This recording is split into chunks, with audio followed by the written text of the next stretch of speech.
نحمده ونصلي على رسوله الكريم اما بعد فاعوذ بالله من الشیطان الرجیم بسم اللہ الرحمن الرحیم افرأیتم النار التي تورون اانتم انشأتم شجرتها ام نحن المنشئون نحن جعلناها تذکرة ومتاعا للمقوین فسبح باسم ربک العظیم فلا اقسم بمواقع النجوم وانه لقسم لو تعلمون عظیم انه لقرآن کریم فی کتاب مکنون لا یمسہ الا المطہرون صدق اللہ العظیم رب اشرح لی صدری ویسر لی امری واحلل عقدۃ من لسانی یفقہوا قولی اللہم ارنا الحق حقا وارزقنا اتباعہ وارنا الباطل باطلا وارزقنا اجتنابہ اللہم صلی علی محمد وعلی آل محمد وبارک وسلم وصلی علیہ آمین یا رب العالمین۔ اللہ پاک کے فضل و کرم سے سورۃ الواقعہ کا ہم مطالعہ کر رہے ہیں۔ کل ہم نے پڑھا کہ اللہ تبارک و تعالیٰ فرماتے ہیں کہ یہ جو تم زمین کے اندر بیج بوتے ہو،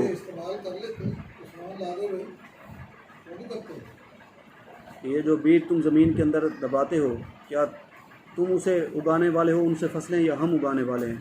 تو اللہ تبارک و تعالیٰ ہی تمام بیجوں سے یہ فصل پیدا فرماتے ہیں۔ اور پھر ذرا غور و فکر کی دعوت دی کہ اگر تم ذرا غور کرو کہ اللہ پاک نے تمہارے لیے کیسا صاف ستھرا پانی بنایا، اگر یہ پانی زمین کی گہرائیوں کے اندر چلا جائے یا یہ پانی گدلا ہو جائے، خراب ہو جائے، یا پانی یہ ختم ہی ہو جائے، تو پھر کون ہے جو تمہارے لیے پانی لے گئے آئے؟ تو اللہ سبحانہ و تعالیٰ نے کتنی بے شمار نعمتیں ہمیں عطا کی ہیں، تو انسان کو اس کے اندر غور و فکر کرنا چاہیے۔ یہاں پر ارشاد فرمایا افرأیتم النار التی تورون،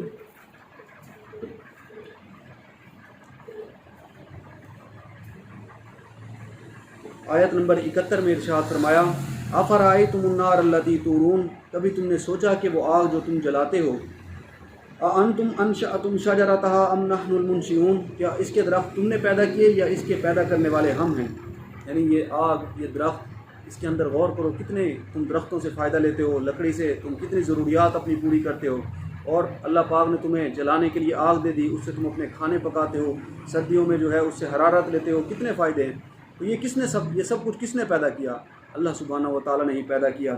نحن جعلناها تذکرة ومتاعا للمقوین، ہم نے بنا دیا اس کو ایک نشانی یاد دلانے کو اور ایک بہت فائدہ مند چیز صحرا کے مسافروں کے لیے۔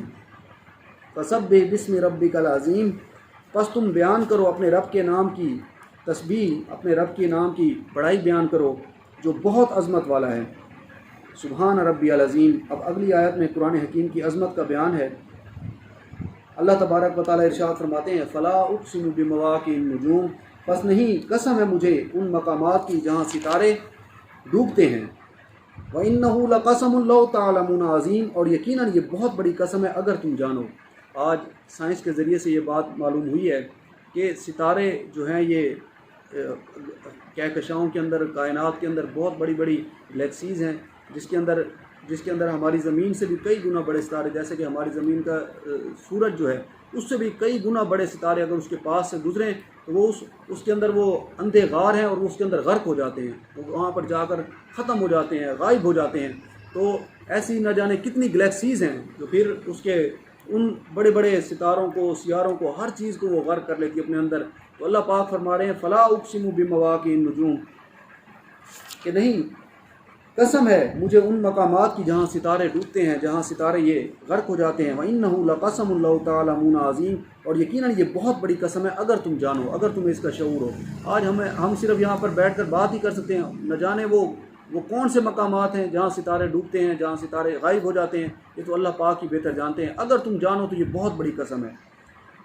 انہ لقرآن کریم، یقیناً یہ بہت عزت والا قرآن ہے، یہ قرآن حکیم اللہ پاک کا کلام، یہ بہت عظمت والا، بہت بزرگی والا یہ کتاب ہے۔ فی کتاب مکنون، ایک چھپی ہوئی کتاب میں، یہ قرآن کریم ایک پوشیدہ کتاب میں محفوظ ہے۔ سورہ زخرف کی آیت نمبر 4 میں اس کتاب مکنون کو ام الکتاب کا نام دیا گیا۔ وہاں اللہ پاک ارشاد فرماتے ہیں وَإِنَّهُ فِي أُمِّ الْكِتَابِ لَدَيْنَا لَعَلِيٌّ حَكِيمٌ، اور یہ ام الکتاب میں ہے، ہمارے پاس بہت بلند و بالا، بہت حکمت والی۔ اور سورۃ البروج میں یہی مضمون اس طرح بیان ہوا بل ہوا قرآن مجید، بلکہ یہ قرآن عظیم الشان یہ کتاب ہے، قرآن حکیم یہ بڑی عظیم الشان کتاب ہے۔ فی لوح محفوظ، لوح محفوظ میں، یعنی اللہ پاک کے پاس لوح محفوظ میں یہ محفوظ ہے۔ آگے فرمایا لا یمسہ الا المطہرون، اسے چھو نہیں سکتے مگر وہی جو بالکل پاک ہیں۔ جو لوگ پاک ہوتے ہیں وہ لوگ اسے چھوتے ہیں۔ اس کا ایک فقہی مفہوم تو فقہاء کرام نے یہ لیا ہے کہ جب انسان ناپاکی کی حالت میں وہ قرآن حکیم کو ہاتھ نہ لگائے۔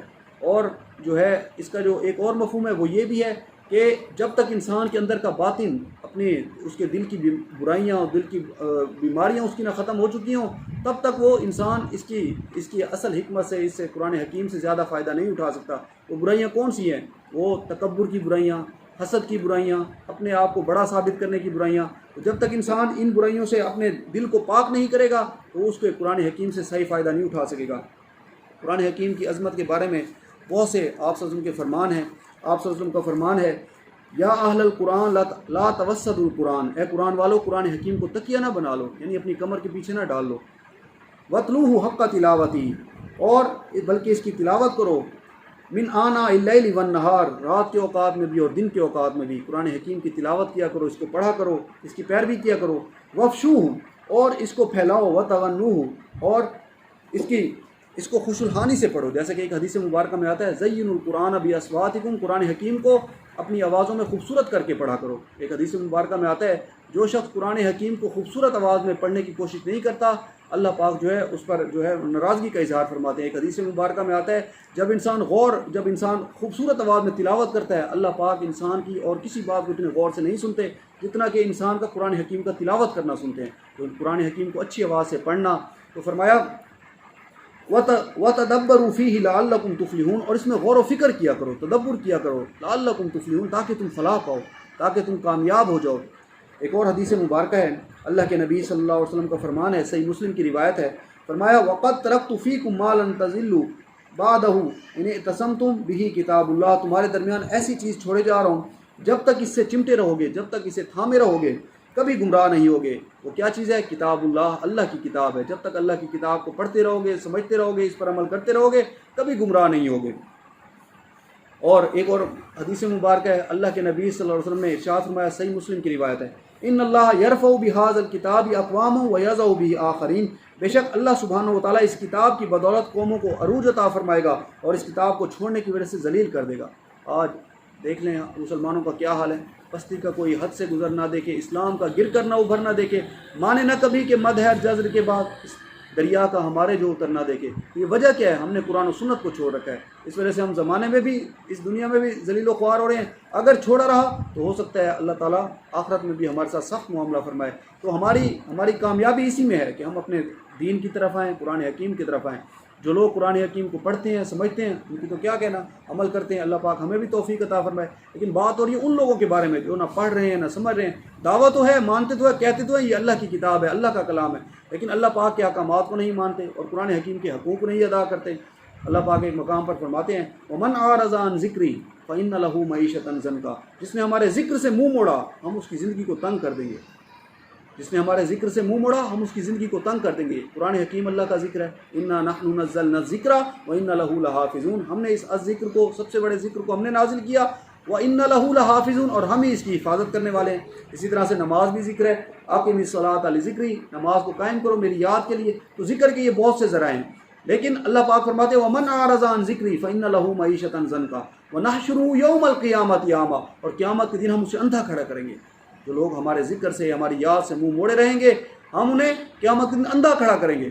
وَنَحْشُرُهُ يَوْمَ الْقِيَامَةِ أَعْمَىٰ قَالَ رَبِّ لِمَ حَشَرْتَنِي أَعْمَىٰ، وہ اللہ کی جناب میں عرض کرے گا ربی، اے میرے رب، لِمَ حَشَرْتَنِي أَعْمَىٰ، تو نے مجھے اندھا کیوں کیا؟ وَقَدْ كُنْتُ بَصِيرًا، میں دیکھتا تھا، میں تو دنیا میں دیکھنے والا تھا، آج مجھے آنکھوں کی بینائی کی زیادہ ضرورت ہے۔ پل صراط سے ہر انسان نے گزرنا ہوگا، اور وہ پل جس کے بارے میں آتا ہے روایات میں کہ وہ بال سے باریک اور تلوار سے کئی گنا زیادہ تیز ہے، اور گھپ اندھیرا وہاں ہوگا، ایمان کی روشنی ہوگی۔ جو انسان نیک اعمال کر کے گیا ہوگا، اگر حقیقی ایمان ہوگا، وہ وہاں پر اس کی روشنی بن جائے گی۔ حدیث مبارکہ میں آتا ہے ہر انسان اس پل سے گزرے گا تو کچھ لوگوں کا ایمان اتنا زیادہ تیز ہوگا کہ اس کی روشنی سے اور لوگ بھی جو ہے وہ فائدہ اٹھا رہے ہوں، لیکن کچھ لوگ کمزور ایمان والے ہوں گے، ان کے ایمان کی روشنی نہیں ہوگی، اور اس دن پھر وہاں سے گزرنا ہے۔ حدیث مبارکہ میں آتا ہے کہ کچھ لوگ اس پل پر سے جب گزریں گے، اللہ کے نیک بندے ہوں گے، وہ اتنی تیزی سے اس پل سے گزریں گے جیسے ایک پلک جھپکنے جتنی دیر لگتی ہے، ایک لمحے کے اندر وہ وہاں سے کراس کر جائیں گے۔ اللہ پاک ایک مقام پر ارشاد فرماتے ہیں سورہ مریم میں وَإِن مِّنكُمْ إِلَّا وَارِدُهَا، کان علی ربک حتما مقضیہ. مفسرین کرام فرماتے ہیں تمام کا تقریباً اجماع ہے کہ یہ پل صراط کے بارے میں. وَإِن مِّنكُمْ إِلَّا وَارِدُهَا, اور کوئی بھی ایسا نہیں کہ جو اس سے نہ گزرے, یہاں سے وارد نہ ہو, یہاں سے گزرے نہ. کان علی ربک حتما مقضیہ, یہ تمہارے رب کا حتمی فیصلہ ہے, اس نے یہ بات طے کر دی ہے کہ ہر انسان کو یہاں سے گزرنا ہے. ثم ننجی الذین اتقوا ونذر الظالمین فیہا جثیا, اور پھر جو ثم ننجی الذین اتقوا, جو لوگ تقوی کی روش اختیار کریں گے اللہ پاک انہیں تو بچا لیں گے. ونذر الظالمین فیہا جثیا, اور وہ جو پل سے گریں گے انہیں جہنم کے اندر انہیں گھٹنوں کے بل گرا ہوا ہی اللہ پاک چھوڑ دیں گے. تو حدیث مبارکہ میں آتا ہے کچھ اہل ایمان ہوں گے وہ اس پل سے اتنی تیزی سے گزریں گے جیسے ایک لمحہ لگتا ہے, پلک جھپکی وہ پل سے گزر جائیں گے, اس پل صراط سے. اور کچھ لوگ پھر جس کا ایمان کمزور ہوگا وہ ایسی رفتار سے گزریں گے جیسے کہ ہوا چلتی ہے تیزی سے, ایسی رفتار بھی ہوگی. کچھ لوگوں کی ایسی رفتار ہوگی اب ایمان کم ہوتا جائے گا, رفتار بھی کم ہوتی جائے گی, جیسے کوئی گھوڑ سوار گھوڑا تیز رفتاری سے گزرتا ہے, یہ بھی بہت بڑی بات ہوگی. پھر کچھ لوگ گزریں گے کہ جو اونٹ کی رفتار ہوتی ہے جیسے وہ اس رفتار سے گزریں گے. پھر حدیث مبارکہ میں آپ صلی اللہ علیہ وسلم نے فرمایا کچھ لوگ ایسی رفتار سے گزریں گے جیسے کوئی پیدل آدمی گزرتا ہے, اور گزر جانا اس وقت بھی یہ بھی بڑی بات ہوگی. پھر آپ نے فرمایا کہ کچھ لوگ ایسے گناہ گار ہوں گے جو اب چلیں گے تو پھر نیچے گریں گے, نہ جانے واللہ عالم کتنے سال اربہ سال وہاں جہنم میں جلتے رہیں گے, پھر اوپر آئیں گے, پھر گریں گے, یہ مرحلہ چلتا رہے گا. اور اس دن کے بارے میں فرمایا ومن اعرض عن ذکری فإن له معیشة ضنکا ونحشره یوم القیامة اعمی قال رب لم حشرتنی اعمی, وہ عرض کرے گا اے میرے پروردگار تو نے مجھے اندھا کیوں کھڑا کیا, وقد كنت بصیرا, میں تو دیکھتا تھا. قال كذلك, اللہ پاک ارشاد فرمائیں گے كذلك اتتك آیاتنا, ایسے ہی ہے جیسے تو کہہ رہا ہے, تو دیکھتا تھا. اتتك آیاتنا, کہ ہماری آیات تیرے پاس آئی تھی, فنسیتها, بس تو نے انہیں بھلا دیا, یعنی تیرے پاس وقت نہیں تھا, تو اللہ کے کلام کو پڑھتا نہیں تھا, سمجھتا نہیں تھا, ٹائم نہیں تھا. لازمی بات ہے جو لوگ نہیں پڑھ رہے ان کے کیا یہاں پر عذر ہیں. میں نے کاروبار پہ جانا ہوتا ہے, ملازمت پہ جانا ہوتا ہے, میں نے اپنے معاملات گھر کے کام کاج بھی دیکھنے ہوتے ہیں, تو ہر چیز کے پاس ہر چیز کے لیے وقت ہے. تو نہیں ہے وقت تو صرف قرآن حکیم سمجھنے کے لیے وقت نہیں ہے, اگر وقت نہیں ہے تو قرآن حکیم کی تلاوت کرنے کے لیے وقت نہیں ہے. یہ ان لوگوں کے بارے میں بات کروں جو بالکل نہیں پڑھتے. اللہ پاک ہمیں پڑھنے کی, سمجھنے کی, عمل کرنے کی اور اس کی دعوت اور تبلیغ کا کام کرنے کی اور اسے اپنے معاشرے کے اندر نافذ کرنے کے لیے اللہ پاک ہمیں توفیق عطا فرمائے. میرے مخاطب وہ لوگ ہیں جو بالکل نہیں پڑھتے, جو اس پر بالکل توجہ نہیں دے رہے, تو اللہ پاک کی جناب میں عرض کرے گا قال ربی لما حشرتنی اعمی وقد كنت بصیرا قال كذلك, اللہ پاک فرمائیں گے بالکل ایسا ہی ہے جیسا تو کہہ رہا ہے. اتتک آیاتنا فنسیتها وكذلك اليوم تنسى, تو اللہ پاک فرمائے گا آج ہم تجھے نظر انداز کر دیتے ہیں, آج ہم تجھے بھلا دیتے ہیں, آج ہم تجھے نظر انداز کر دیتے ہیں. یہ وقت آنا ہے میرے بھائیوں. میں بار بار عرض کرتا ہوں کہ ہم سب مسلمان ہیں, ہم سب کا عقیدہ ہے کہ مرنا ہے, مرنے کے بعد پھر ایک زندگی ہے, لیکن وہ یاد سبق کیسے آئے گا؟ یہ قرآن حکیم کی آیات پڑھنے سے, اللہ کے نبی صلی اللہ علیہ وسلم کے فرمان پڑھنے سے, اپنی موت کو یاد کرنے سے انشاءاللہ عمل انسان کا بہتر ہوتا رہے گا. تو اللہ کے نبی صلی اللہ علیہ وسلم نے بھی ارشاد فرمایا ان اللہ یرفع بہذا الکتاب اقوام ویضع به آخرین, بے شک اللہ سبحانہ و تعالیٰ اس کتاب کی بدولت قوموں کو عروج عطا فرمائیں گے اور اس کتاب کو چھوڑنے کی وجہ سے ذلیل و خوار کر دیں گے. صحیح مسلم کی ایک روایت ہے, اللہ کے نبی صلی اللہ علیہ وسلم کا فرمان ہے القرآن حجت لک او علیک, قرآن حکیم یا تو تمہارے لیے حجت بنے گا یا تمہارے خلاف ہوگا. یعنی جو لوگ پڑھتے ہیں, سمجھتے ہیں, اس کے تقاضے پورے کرتے ہیں, ان کے لیے قرآن حکیم اللہ کی جناب میں سفارش کرے گا کہ اللہ یہ دنیا میں بندہ پڑھتا رہا مجھے, یا اللہ یہ سمجھنے کی کوشش کرتا رہا, محنت کرتا رہا, اے اللہ اس کو بخش دے. اور قرآن حکیم کے بارے میں آتا ہے اس کی سفارش قبول کی جائے گی. اور جو لوگ نہیں پڑھتے, اس کے تقاضوں کو پورا نہیں کرتے, ان کے خلاف قرآن حکیم شکایت کرے گا, یا اللہ اس بندے نے پڑھا ہی نہیں, یہ تیرا میں کلام تھا, اس کے گھر میں کتاب پڑھی تھی لیکن اس کے پاس وقت ہی نہیں ہوتا تھا, یا اللہ اس کو جو ہے جہنم کی آگ میں ڈال. تو میرے بھائیوں یہ وقت آ کر رہنا ہے, ہمیں بھی اپنے وقت میں سے کچھ نہ کچھ وقت لازماً ضرور نکالنا چاہیے. اور الحمدللہ ہم یہاں آئے بیٹھے ہیں, پڑھ رہے ہیں, سمجھ رہے ہیں, کوشش یہی ہے کہ اللہ کے کلام کو سمجھے. یہ بہت بڑی فضیلت کی بات ہے. اللہ پاک ہمارے لیے آسانیاں فرمائے, جیسے کہ چودھری صاحب فرماتے ہیں کہ مصنون دعا یہ انسان بار بار مانگتا ہے, ربی یسر ولا تعسر وتمم بالخیر, اے ہمارے پروردگار آسانی فرما, ہمارے لیے آسانی فرما اور ہمارے لیے مشکل نہ فرما, اور اسے خیر کے ساتھ ہمارے لیے مکمل فرما دے, تو ہمارے لیے آسانی ہو جائے گی انشاءاللہ. دعا مانگتے رہنا چاہیے. انسان کمزور ہے, انسان ارادہ کرتا ہے, تو بہرحال کمزوریاں یہ تقاضے بھی انسان کے ساتھ ساتھ چلتے ہیں, لیکن ان کے ساتھ ساتھ یہ وقت نکالنا ہے, یہ بہت بڑا کام ہے. انشاءاللہ ایک دن اس کے اوپر انسان کو بہت فخر ہو, اور وہ وقت آ کر رہنا ہے. اور حدیث مبارکہ ہے, اللہ کے نبی صلی اللہ علیہ وسلم کا فرمان ہے, الحمدللہ مشہور روایت ہے, خیرکم من تعلم القرآن وعلمہ, تم میں سے بہترین لوگ وہ ہیں جو قرآن حکیم کو پڑھیں اور پڑھائیں, سیکھیں اور سکھائیں. یہ بہترین لوگ ہیں, اعلیٰ ترین لوگ ہیں, سب سے اعلیٰ لوگ یہی ہیں. اللہ پاک ہمیں ان لوگوں میں شامل فرمائے. فرمایا انہ لقرآن کریم، یقیناً یہ بہت عزت والا قرآن ہے، یہ اللہ کا کلام، اللہ کی کتاب بہت عزت والا، بہت بزرگی والی کتاب ہے، فی کتاب مکنون، ایک چھپی ہوئی کتاب ہے، لا یمسہ الا المطہرون، اسے چھو نہیں سکتے مگر وہی لوگ جو بالکل پاک ہیں، تنزیل من رب العالمین، اس کا اتارا جانا رب العالمین کے جانب سے ہے۔ اب بڑا عجیب سا سوال ہے، بڑا چپتا ہوا سوال، اللہ پاک فرما رہے ہیں افبہذا الحدیث انتم مدہنون، تو کیا تم لوگ اس کتاب کے بارے میں مداہنت کر رہے ہو، یعنی کیا بھلا اس کتاب کے بارے میں انکار کرنے والے ہو تم لوگ، کہ تمہارے پاس وقت نہیں ہے، سستی کرتے ہو، تمہارے پاس، تم اس پر عمل نہیں کرتے۔ ان لوگوں سے یہ بات ہو رہی ہے جو اس کو نہیں مانتے، اس پر عمل نہیں کرتے۔ وَتَجْعَلُونَ رِزْقَكُمْ أَنَّكُمْ تُكَذِّبُونَ، اور تم نے اپنا نصیب یہ ٹھہرا لیا ہے کہ تم یہ جھٹلا رہے ہو، یعنی ایک تو جھٹلانا ہے کہ زبانی جھٹلا دینا، کوئی شخص کافر ہو گئے، میں نہیں مانتا یہ اللہ کی کتاب ہے، میں نہیں مانتا یہ اللہ کا کلام ہے، یہ معاذ اللہ کوئی شخص کہے کہ یہ دنیا کی کتاب ہے، تو ایک ہے، لیکن عمل کا جھٹلانا، انسان کہے تو صحیح کہ میں مانتا ہوں یہ اللہ کی کتاب ہے، اللہ کا کلام ہے، قرآن پاک اللہ کی کتاب ہے، مانے صحیح، لیکن اس کے احکامات پر عمل نہ کرے، اس کی تلاوت نہ کرے، اس کو پڑھے نہیں، اس کو سمجھنے کی محنت نہ کرے، اس کے لیے وقت نہ نکالے اور اس پر عمل نہ کرے۔ عمل نہ کرنے والے کے بارے میں بھی فرمایا، حدیث مبارکہ میں آپ صلی اللہ علیہ وسلم نے ارشاد فرمایا، ما آمن بالقرآن من استحل محارمہ، اس شخص کا قرآن پر کوئی ایمان نہیں ہے جو اس کی حرام کردہ چیزوں کو اپنے لیے حلال سمجھے۔ اللہ پاک نے جو چیزیں حرام کی ہیں وہ ان کو حلال سمجھ کے اس کے اندر پڑ رہے۔ اللہ پاک نے سود حرام کیا ہے، لوگ سودی کاروبار میں لگے رہیں۔ یہ اللہ کے نبی صلی اللہ علیہ وسلم کا فرمان ہے کہ اس شخص کا پھر کوئی ایمان نہیں ہے قرآن حکیم پر، وہ کہتا رہے کہ یہ اللہ کی کتاب ہے، میں مانتا ہوں، لیکن اس کا ایمان نہیں ہے اگر وہ اس کی حرام کردہ چیزوں کو اپنے لیے جائز سمجھے۔ وَتَجْعَلُونَ رِزْقَكُمْ أَنَّكُمْ تُكَذِّبُونَ، اور تم نے اپنا نصیب یہ ٹھہرا لیا کہ تم اس کو جھٹلا رہے ہو۔ فَلَوْلَا إِذَا بَلَغَتِ الْحُلْقُومَ، تو کیوں نہیں جب جان حلق میں آ کر پھنس جاتی ہے، جب انسان کی جان نکلنے لگتی ہے اور آ کر حلق میں پھنس جاتی ہے، وَأَنْتُمْ حِينَئِذٍ تَنظُرُونَ، اور تم اس وقت دیکھ رہے ہوتے ہو، وَنَحْنُ أَقْرَبُ إِلَيْهِ مِنْكُمْ وَلَٰكِنْ لَا تُبْصِرُونَ، اور ہم تمہارے مقابلے میں اس سے قریب تر ہوتے ہیں لیکن تم دیکھ نہیں پاتے۔ یعنی اللہ تعالیٰ ہر وقت ہر بندے کے ساتھ ہوتا ہے، جیسے کہ سورہ قاف میں اللہ پاک نے ارشاد فرمایا، ہم نے پیچھے پڑھا، وَنَحْنُ أَقْرَبُ إِلَيْهِ مِنْ حَبْلِ الْوَرِيدِ، اور ہم تو انسان کی رگ جان سے بھی زیادہ اس کے قریب ہوتے ہیں۔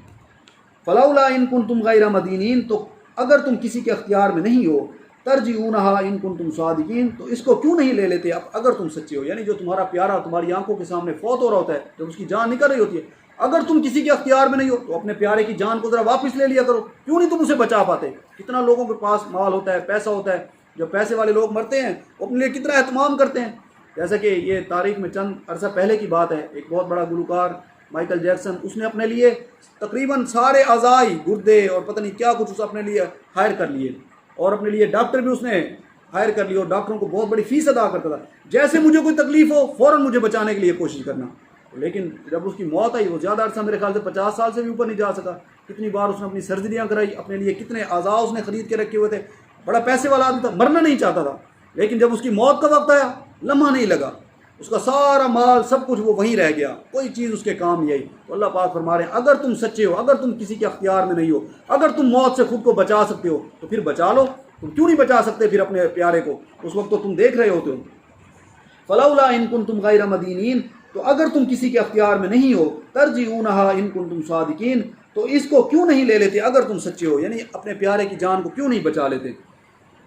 فاما ان کان من المقربین، پھر اگر وہ مقربین میں سے تھا، یعنی مرنے والا اگر نیک انسان تھا، اللہ کے برگزیدہ بندوں میں سے تھا، فروح و ریحان و جنت نعیم، تو اس کے لیے راحت اور سرور اور نعمتوں والی جنت ہے۔ واما ان کان من اصحاب الیمین، اور اگر وہ اصحاب الیمین میں سے تھا، یعنی دائیں ہاتھ والوں میں سے تھا، جیسے کہ ہم نے پیچھے بھی پڑھا کہ جس کو اس کا اعمال نامہ دائیں ہاتھ میں دیا جائے گا وہ اس دن کامیاب ہو جائے گا، اگر وہ مرنے والا دائیں ہاتھ میں سے تھا، فسلام لک من اصحاب الیمین، تو سلامتی پہنچے آپ کو اصحاب الیمین کی طرف سے۔ اے نبی صلی اللہ علیہ وسلم، آپ اطمینان رکھیں، آپ کی امت کے اصحاب الیمین بھی عیش میں ہوں گے۔ اللہ تعالیٰ کا وعدہ ہے کہ آپ صلی اللہ علیہ وسلم کے جو اصحاب الیمین لوگ ہوں گے، جن کو ان کے نامہ اعمال دائیں ہاتھ میں جائیں گے، ان کو اللہ پاک عیش و عشرت والی زندگی عطا فرمائیں گے۔ واما ان کان من المکذبین الضالین، اور اگر وہ تھا جھٹلانے والوں اور گمراہوں میں سے، یعنی اگر وہ جھٹلانے والوں میں سے تھا، گمراہ لوگوں میں سے تھا، فنزل من حمیم، تو اس کے لیے مہمانی ہے کھولتے پانی سے، یعنی اس شخص کو کھولتے ہوا پانی پلایا جائے گا۔ شروع میں جیسے کوئی مہمان آتا ہے، نزول ہم پڑھتے رہتے ہیں کہ جو شروع میں آیا اسے اس کا نزول کیا جاتا ہے، اسے کوئی ٹھنڈا گرم دیا جاتا ہے، تو یہ ابھی ابتدائی مرحلہ ہوگا، اس کو کھولتا ہوا پانی دیا جائے گا۔ وتصلیۃ جہیم، اور جہنم میں جلنا، ان کے لیے جہنم میں جلنا ہوگا۔ ان ھذا لہو حق الیقین، یقیناً یہ سب کچھ قطعی حق ہے، یہ سب کچھ ہو کر رہے گا، یہ دن آ کر رہے گا، اس میں بالکل شک میں نہ پڑنا، یہ دن آنا ہے، اس کے لیے تیاری کرو، اس کے لیے وقت نکالو، محنت کرو، تو اس کے لیے محنت کرو گے تو انشاءاللہ اس دن کامیاب رہو۔ باقی اللہ پاک کی رحمت بڑی وسیع ہے، اللہ پاک جس کو چاہیں بخش دیں، اللہ پاک بڑے سے بڑے گناہگار کو بخش دیں، یہ اللہ پاک کی شان ہے، اس کی قدرت ہے، وہ مالک ہے، لیکن اس نے ایک ضابطہ حیات بتا دیا ہے، اس نے بتا دیا ہے۔ کیا تم سمجھتے ہو کہ راتوں کو کھڑے ہونے والے، سجدہ کرنے والے، رکوع کرنے والے، قرآن حکیم کی تلاوت کرنے والے، کیا وہ اور راتوں کو شراب پینے والے، راتوں کو زنا کرنے والے، راتوں کو چوریاں کرنے والے، کیا یہ دونوں برابر ہو جائیں گے؟ نہیں ہوگا، ایسا نہیں ہوگا، یہ تمہارے اپنے گمان ہے، یہ تمہارا اپنا خیال ہے، اللہ پاک انصاف فرمائیں گے۔ باقی وہ جس کو چاہے بخش دے، یہی اہل سنت کا عقیدہ ہے، اللہ پاک جس کو چاہے بخش دے، لیکن اللہ پاک نے بتا دیا ہے کہ دنیا میں محنت جو لوگ کریں گے ان کو اللہ پاک کامیاب فرمائیں گے۔ فسبح بسم ربک العظیم، بس آپ تسبیح کیجیے اپنے رب کے نام کی جو بہت عظمت والا ہے۔ اس کے جواب میں کہنا چاہیے سبحان ربی العظیم۔ یہ آیت فسبح بسم ربک العظیم اس سورہ مبارکہ میں 2 مرتبہ آئی ہے۔ جب یہ آیت نازل ہوئی تو حضور نبی اکرم صلی اللہ علیہ وسلم نے ارشاد فرمایا اجعلوها فی رکوعکم، کہ اس کو تم اپنے رکوع میں رکھ دو۔ چنانچہ حضور صلی اللہ علیہ وسلم کے اس فرمان کے مطابق رکوع کی یہ تسبیح ہے، سبحان ربی العظیم، سبحان ربی العظیم۔ ہم اللہ پاک کی تسبیح کرتے ہیں، اللہ پاک سے دعا اللہ پاک ہم سب کو قرآن حکیم پڑھنے، سمجھنے، عمل کرنے کی اور اس کی جو تقاضے ہیں اس کے نفاذ کے لیے محنت کرنے کی، اس کی دعوت اور تبلیغ کا کام کرنے کی اللہ پاک ہمیں توفیق عطا فرمائے۔ اللہ پاک ہم سب کا یہاں بیٹھنا قبول و منظور فرمائے۔ جو بات حق کہی ہے اللہ پاک اس پر مجھے بھی اور آپ کو بھی عمل کرنے کی توفیق عطا فرمائے۔ اگر کوئی غلطی کمی کوتاہی رہ گئی ہے اللہ پاک اپنی رحمت سے معاف فرمائے۔ آمین وآخر دعوانا ان الحمد للہ رب العالمین۔